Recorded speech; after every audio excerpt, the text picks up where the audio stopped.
Well, a rally in North Carolina on Monday, President Trump joked about potentially getting a third term in office. Oh, they're going crazy. They're going crazy. Tomorrow you're going to see headlines. Trump wants an extra term. I told you. He wants an extra. He wants an extra term, ladies and gentlemen. We told you. We told you he's a dictator. We told you. No. I'm only kidding.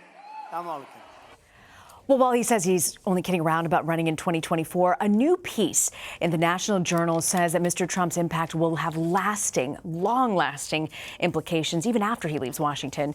Josh Kraushaar wrote that article. He's the political editor at National Journal. Boy, Josh, I can't tell you how fascinated I was about this piece. You start off talking about the growing number of Republicans who've already announced their retirements, and you say this latest wave, and I'm quoting here, will be known more for heralding a change in the composition of the Republican Party than the overall partisanship makeup of Congress. So what do you expect the party's makeup? How do you expect it to change in 2020 because of this?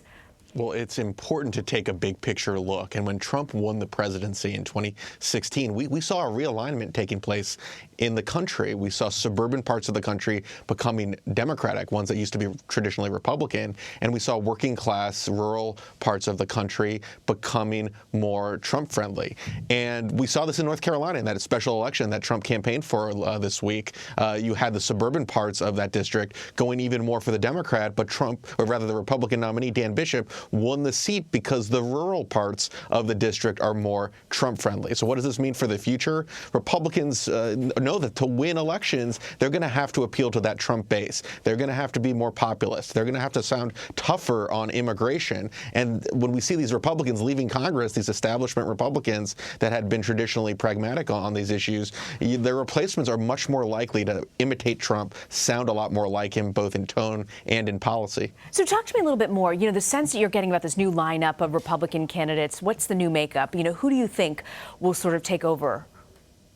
Well, it's interesting to look at the Senate freshmen, those who won in some of these red states in 2018. And these are members that are taking a much different view of conservatism. I'm thinking of like Josh Hawley from Missouri, who won a big race and now is talking about more government regulation to accomplish conservative means. I mean, that's something that you don't usually hear from red state Republicans. They're usually much more comfortable talking about a limited government role. But you're talking about, an ascendant movement that is more comfortable having government accomplish what they want, more comfortable talking about nativism and having a tough line when it comes to border security.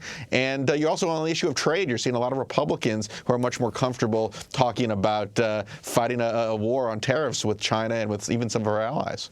So how do you expect, one of the big things people talk about is the loyalty to President Trump within Congress. Even if folks want to go their own way, they can't, especially in an election year. So even after he's out of office, when you look at that Trump loyalty, do you see those certain candidates sort of remaining more Trumpian?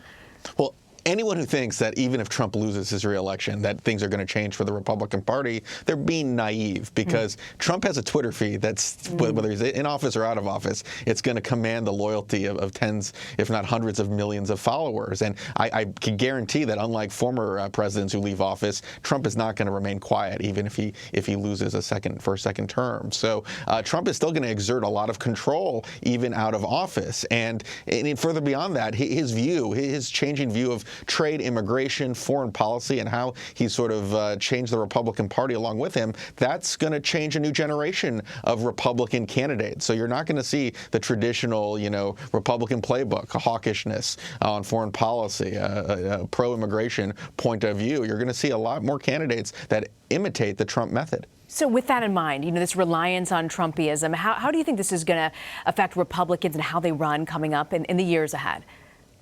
Well, I think one thing we're already seeing is that campaigns are going to get even nastier and nastier. That the personal attacks, that we've always seen personal attacks in politics, but the Trump playbook coming up with nicknames of Democrats. I mean, we're already seeing on the House Republican side, the National Republican Congressional Committee has been regularly nicknaming some of the top targets, the Democratic targets that they're trying to run against in 2020. So they're using Trump's style. They're using the fact that he's willing to to rip up the playbook, be aggressive, as aggressive as possible. You're seeing that happen down ballot. So Trump, when you're successful, when you win an election, people try to copy you, and that's what we're seeing with the Republican Party. Isn't it remarkable how those nicknames really stick and are so effective?